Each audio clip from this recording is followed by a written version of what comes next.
Good evening, friends, and happy Friday. I have spent my day making soups. It is getting to be that time of the year, and I like to have homemade soups on hand available whenever I want a nice hot bowl of soup without having to, purchase condensed soup and get all the preservatives and all the bad stuff that go in it. But this video I'm making has to do with the broth that I was using. Now, typically I do try to make my own chicken stock and beef stock, beef broth, and I do have some in my deep freezer, but I bought a lot of broth and was making my soups today. Made about 4 or 5 varieties of soups today and a couple yesterday. But anyway, the importance of labels. So I'm not typically concerned with brand name when it comes to picking up chicken stock or chicken broth, and I usually go with the great value unless the broth is going to be the main attraction. Something like, say, French onion soup, I would want to go with maybe a more quality broth in order to make the soup. But for my chicken noodle soup or for some minestrone or something like that where the broth is not necessarily the main attraction, I'm not really all that picky because the vegetables and the chicken and everything else inside is gonna, probably steal the show anyway. But I happened to pick up some reduced sodium. I thought, I can cut back on my salt. But I do like my salt, so I got a little bit of the chicken broth with salt. And then I got some cans because I don't always need those big cartons full. When I looked at them, they were actually all turned this direction on my table when I was doing my cooking, and I started recognizing some variations in the calories, and that was the first thing that I noticed.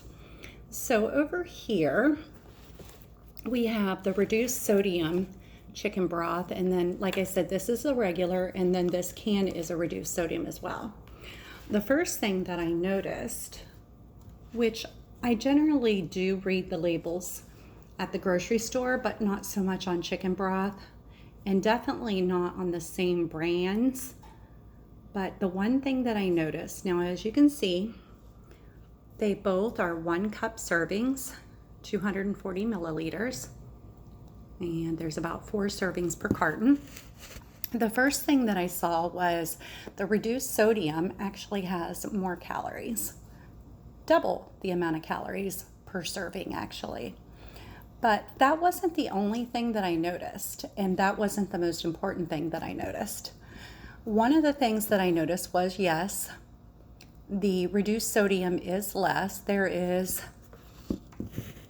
860 milligrams of sodium in regular, and slightly less, not quite 300 milligrams less of sodium in the reduced sodium. But the second thing that I noticed was the sugars in this. So the reduced sodium has 2 grams of sugar, whereas the regular has less than 1 gram. So they took the salt out of the reduced sodium, but they added sugar into it.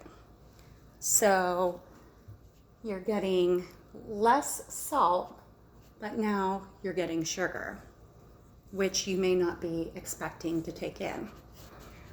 The other thing I noticed is I always assume there's going to be protein in chicken broth. And it's coming from an animal. This one does show that it has 2 grams of protein, but for whatever reason, the regular has no protein. So that was the other thing I noticed. There is a bit more calcium in the low sodium, 30 milligrams, whereas the regular only has 20 milligrams. So that was another difference. And also, this has 30 milligrams of potassium, and this only has 10 milligrams of potassium. So you have to wonder what they did to these chicken broths to make them so significantly different. So here, you're going to get a little more calories, but you're also going to get more calcium, more potassium, less salt, added sugars, and a little bit of protein. Here, you're going to get a little more salt, a little less calories, no sugar, but also no protein, less calcium, and less potassium. Now, the other difference I noticed is when they're putting it in can form, you will notice that the calories are more, but that is for the entire can, which comes out to be not quite 2 cups. And on here, there's no added sugar, even though this is also reduced sodium, just like that box of reduced sodium chicken broth that actually has sugar. So it's supposed to be the same exact product, but yet it doesn't have added sugars. But doesn't have any potassium in it whatsoever. But it also has more protein. So it's like 3 separate recipes for chicken broth. Great value chicken broth, reduced sodium. Great value reduced chicken broth, reduced sodium. Here, I did notice that next to the reduced sodium, it has 3 stars saying 35% less sodium than our regular chicken broth.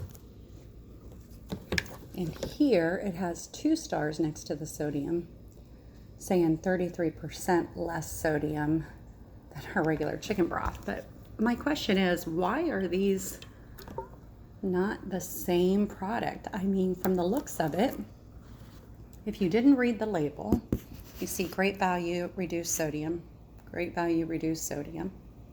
You're just looking, it's like, it's the same product. And then, like I said, we have the regular chicken broth, no sugar added, but the other carton chicken broth, sugar. The canned chicken broth, no sugar. It just doesn't make sense. The differences in potassium, the differences in the calcium, the differences in the protein. So again, just going back to the importance of reading your labels, getting to know what you're putting in your mouth, what you're eating, and most definitely the importance of using your own recipes, doing your own chicken broth, and not using these store-bought brands, because you really can't depend on them. I mean, it doesn't matter really what brand. Right now I'm just comparing the Great Value, but there is differences in other name brands. But just the importance of looking at labels, so important. And this just really, looking at this, just really, makes me want to just make my own chicken broth and actually use it for my soups even more so. Because this is why we have issues with our food.